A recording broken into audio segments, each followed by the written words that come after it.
Como você comete imoralidade? A Bíblia condena a sensualidade, a lascívia, a luxúria, a depravação. Sabem, Deus não condena apenas a ação, mas também os pensamentos e intenções do coração. E estamos sob a sentença de morte por causa disso. Psicólogos declaram que em qualquer batalha entre a imaginação e a vontade...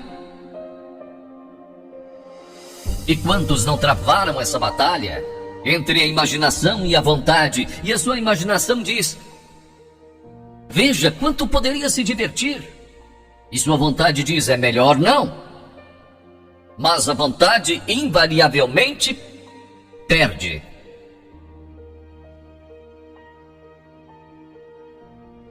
A imaginação vai vencer. Agora, como pode um jovem ter vitória sobre isso? Porque a Bíblia diz em 1 Pedro 2,11 que devemos nos abster das paixões carnais que fazem guerra contra a alma. Como você pode se abster? Com esses impulsos dentro de você. Se tem esse tremendo desejo, alimentado pela televisão e pelas revistas e onde quer que você olhe, não creio que possa. Como uma pessoa jovem hoje, nesta geração, sem Cristo no coração, é quase impossível. Você pode sobreviver se nasceu de novo. A Bíblia diz que precisamos nascer de novo. Há um ano atrás surgiu um best-seller de John Nesbitt, intitulado Novas Direções Transformando Nossas Vidas.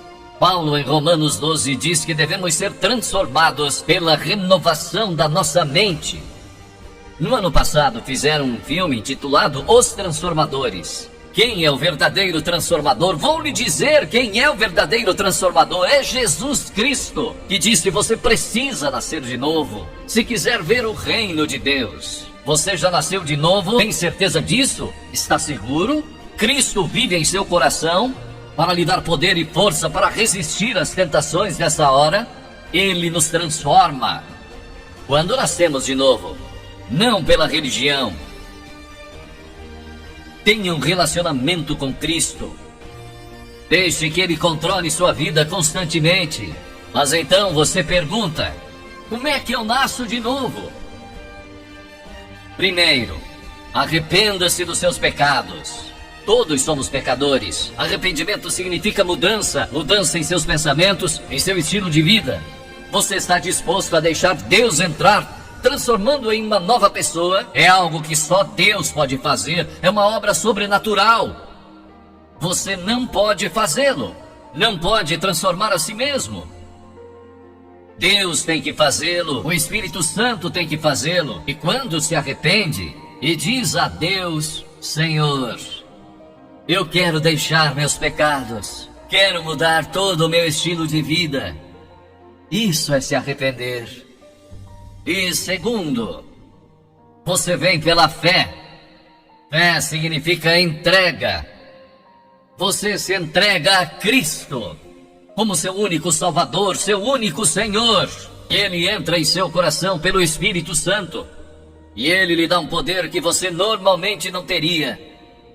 Um poder para resistir às tentações. Poder para produzir o fruto do Espírito e verdadeiro amor, alegria e paz em seu coração. E então você estuda a palavra de Deus, o passo seguinte.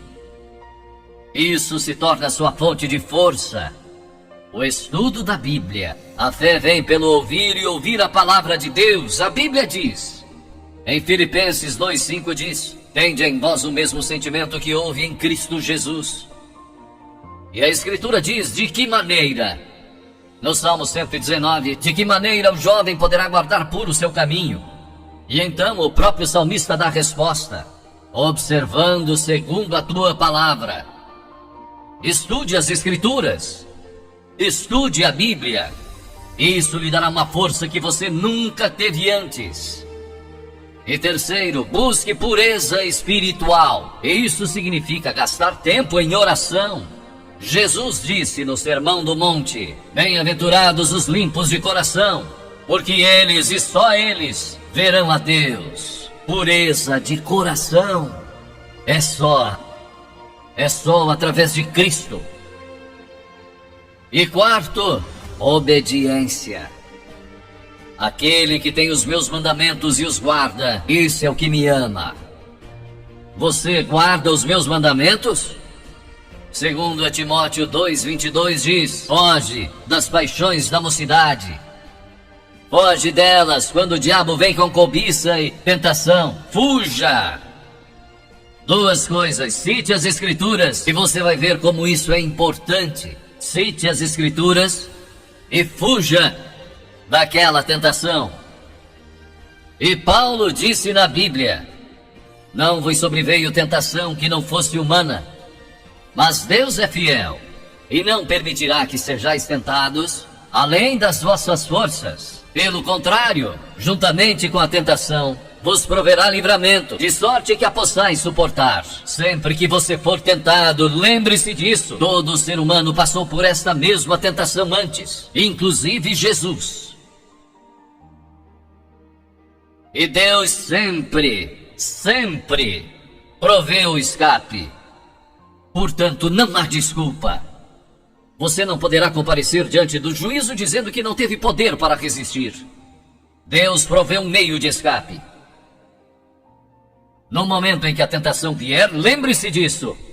Deus lhe deu um meio de escapar dela. Procure-o e o encontrará, pois foi prometido em 1 Coríntios 10:13.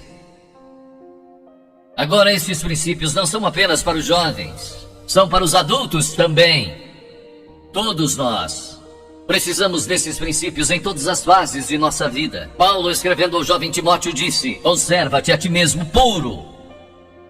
Conserva-te puro. Quantos de nós aqui somos puros? Basta viver dia a dia nessa nossa sociedade saturada pelo sexo para sentir impureza nos contaminando. Nunca houve uma geração como esta. Ou viveram assim em Sodoma e Gomorra e Roma, ou em outras civilizações do passado, mas nunca tivemos a página impressa com isso diariamente. Nunca tivemos a televisão, nunca tivemos filmes, nem tantas outras coisas lançadas sobre nós da forma que vemos hoje.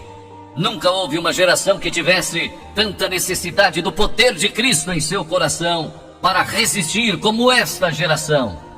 Quando José foi tentado, e aquela mulher, a esposa de Potifar, tentou segurá-lo e convencê-lo a ir para a cama com ela, ele a deixou e fugiu.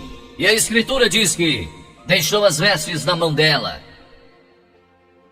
E José pensou que estava perdendo tudo, porque tinha subido ao posto máximo do império comercial de Potifar.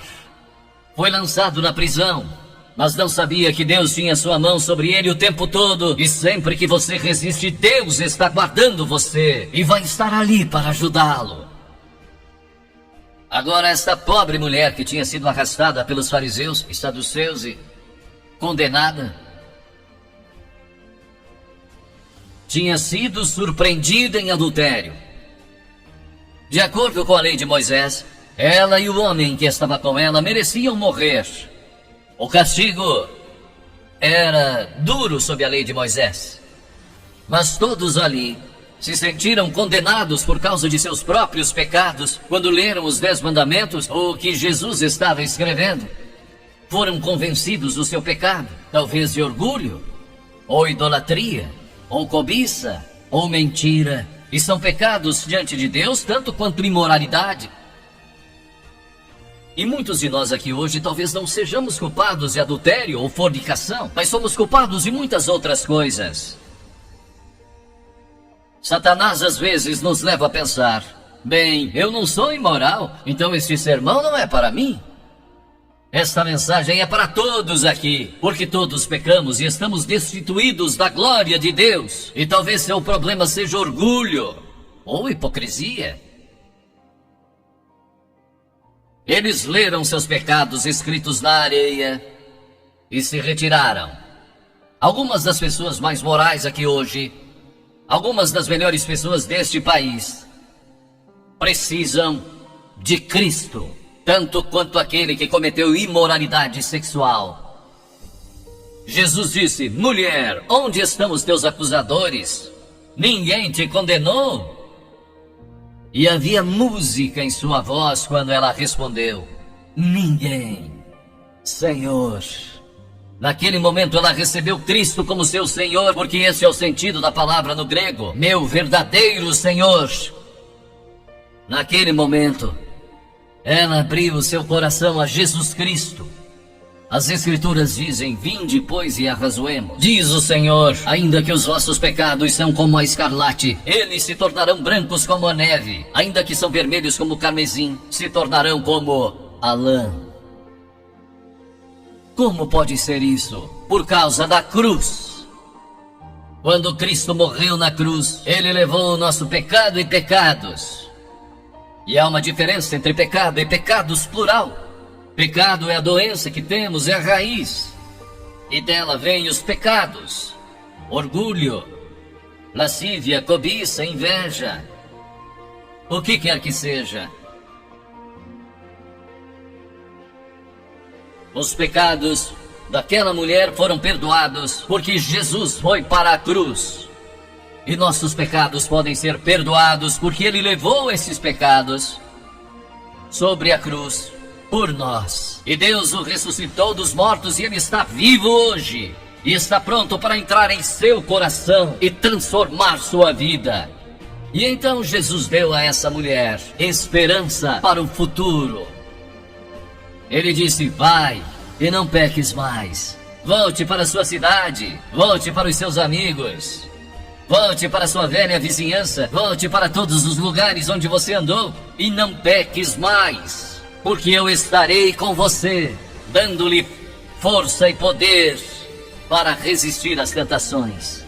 A Bíblia diz que o próprio Jesus foi tentado em todas as coisas, à nossa semelhança, mas sem pecado. Seu passado pode ser perdoado. E você pode ter um poder especial para resistir ao pecado no futuro. Você já recebeu a Cristo em seu coração? Talvez diga: bem, Billy, eu fui batizado e fui confirmado conforme a tradição da minha igreja. Você vive uma vida reta e realmente não é má pessoa, mas no fundo do seu coração realmente não conhece a Cristo? Não tem certeza disso? Ou talvez você seja a pior pessoa de sua cidade e está lhe vendo hoje. Ele perdoará você, se você deixar. Ele morreu por você, verteu o seu sangue por você e foi pendurado na cruz. E puseram pregos em suas mãos e uma coroa de espinho na cabeça, e o sangue jorrou das feridas. E ele clamou: Deus meu, por que me desamparaste? E curvou a sua cabeça e disse: está consumado. O caminho da salvação agora está completo. E ele foi recebido de volta no céu, para onde nós iremos um dia. Se eu morrer hoje, sei que vou estar com ele lá. Tenho certeza disso, não porque eu mereça. Não sou uma boa pessoa nesse sentido. Não sou bom que chegue para ir ao céu. Não é porque eu li a Bíblia ou preguei em reuniões como esta. Não vou para o céu por causa disso. Vou para o céu por causa do que Cristo fez, e você pode ir para o céu da mesma forma. E pode receber perdão dos seus pecados. E pode ter poder em sua vida para resistir à tentação quando ela vier. Você diz: o que devo fazer? Como eu disse agora há pouco, disponha-se a dar as costas ao pecado e se arrepender. Segundo, pela fé, receba Cristo. Esta palavra fé é mais do que você pode conceber. Significa dedicação. Eu me entrego. Você aceita? Então, faça esta oração comigo. Hoje eu estou te pedindo para colocar sua confiança em Cristo. E eu vou te pedir para fazer esta oração, frase por frase, comigo. Querido Pai Celestial, eu sei que sou pecador e te peço teu perdão. Eu creio que morreste pelos meus pecados e ressuscitaste dos mortos. Eu deixo os meus pecados e me arrependo dos meus pecados. Eu te convido a entrar no meu coração e na minha vida. Eu quero confiar em Ti e Te seguir como meu Senhor e Salvador. Em nome de Jesus. Amém.